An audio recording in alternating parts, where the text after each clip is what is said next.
போகும். இந்த கேஜெட்ஸ் எல்லாம் வந்து நெகட்டிவிட்டி தான் அதிகப்படுத்தலாம்.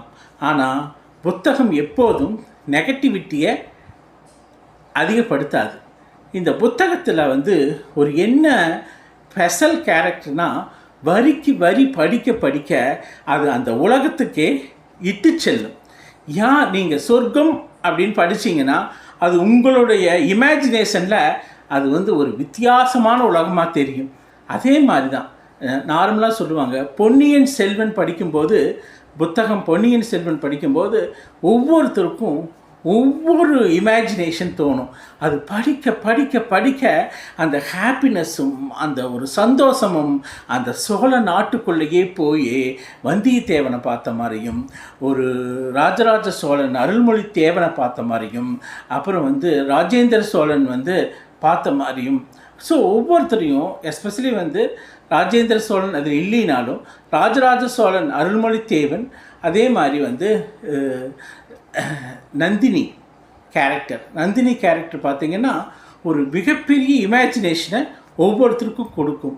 அதே மாதிரி புது புனல் வரக்கூடிய அந்த ஆடி மாதம் ஆரம்பத்துலேருந்து குதிரையில் வரக்கூடிய வந்தியத்தேவனை வந்து அப்படியே எக்ஸ்பிளைன் பண்ணியிருப்பாங்க. அது பார்க்குறதுக்கு அது வந்து படிக்கிறதுக்கு அவ்வளோ ஒரு இமேஜினேஷன் கொடுக்கும். அது படித்த ஒவ்வொருத்தரையும் அந்த சோழ தேசத்துக்குள்ளேயே கொண்டு செல்லும். ஸோ இந்த கேரக்டர்ஸ் ஆதித்த கரிகாலன் சோழன் ஆகட்டும், அருள்மொழிவர்மன் ஆகட்டும், குந்தவை ஆகட்டும், நந்தினி ஆகட்டும், வந்தியத்தேவன் ஆகட்டும், இவங்க ஒவ்வொருத்தருடைய பார்வைக்கும் வித்தியாசமான ஒரு டிஃபரெண்ட்டான ஆளாக தெரிவாங்க. அந்த சோழ தேசத்து இடங்கள் வந்து ஒவ்வொருத்தருடைய இமேஜினேஷனும் வித்தியாசமாக தெரியும். வித்தியாசமான இடங்களுக்குள்ள அந்த சோழ தேசத்துக்குள்ளேயே போன மாதிரி இருக்கும். இதுதாங்க மன அழுத்தத்தை குறைக்கக்கூடிய ஒரு வழி. அப்போ நீங்கள் இந்த உலகத்திலேயே இருக்க மாட்டீங்க. இந்த உலகத்தில் டெய்லியும் வேலைக்கு போகிறது, மனிதர்களை சந்திக்கிறது, கேள்வி கேட்கறது, குறைகளை கண்டுபிடிக்கிறது அப்படின்னு இருக்கிற உலகத்தை தாண்டி நீங்கள் இந்த புத்தகத்தை படிக்க படிக்க, எஸ்பெஷலி வந்து படுக்கிறதுக்கு முன்னாடியோ அந்த புத்தகத்தை படிக்க படிக்க நீங்கள் சோழ தேசத்துக்குள்ளேயே போயிடுவீங்க.